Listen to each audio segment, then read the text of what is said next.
Beyaz bayrak kalktı, start verildi ve Bursa'da 5. koşu başladı.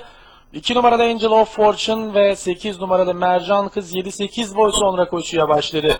İç kulvardan gelen 9 numaralı Rady Turan koşunun liderliğini aldı. Farkı 1 boya kadar çıkardı. 5 numaralı Red Flash ikincilikte 1,5 boy kadar geride. Üçüncülükte 4 numaralı Golden Weapon 2 boy kadar geride.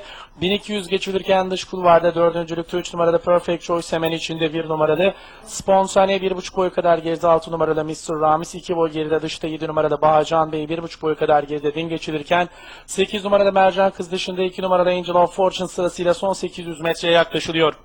9 numaralı Rady Turan koşunun lideri, fark 1 boy kadar. 5 numaralı Red Flash ikincilikte 1,5 boy kadar geride. İç kulvara yakın üçüncülükte 4 numaralı Golden Weapon. Bunun dışına 3 numaralı Perfect Choice geldi. 1,5 boy kadar geride. İç kulvara yakın 1 numaralı Spontane hemen dışında 6 numaralı Mr. Rams. 2 boy geride.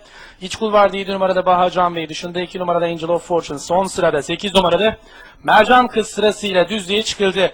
9 numaralı Rady Turan'dan liderliği alan iç kulvardan gelen 4 numaralı Golden Weapon oldu. Orta kulvardan 5 numaralı Red Flash'ın onun dışından 3 numaralı Perfect Choice'un çabalarıyla son 200 metreye yaklaşıldı. 4 numaralı Golden Weapon 1 boy kadar lider, dışarıdan 3 numaralı Perfect Choice, içeriden 5 numaralı Red Flash, en dış kulvardan 1 numaralı Spontane sağ kalktı, dışarıdan 1 numaralı Spontane geliyor. Golden Weapon'ı yakalıyor şimdi koşunun lideri. 1 numaralı Spontane ve koşuyu 1 numaralı Spontane kazanıyor. 4 numaralı Golden Weapon koşudan ikincilikle ayrıldı. 3 numaralı Perfect Choice ve 6 numaralı Mr. Ramis de üçüncülük için fotoyu birlikte geçti. 1 numaralı Spontane Bursa'da yapılan 5. koşuyu Apprenti Halil altında kazandı.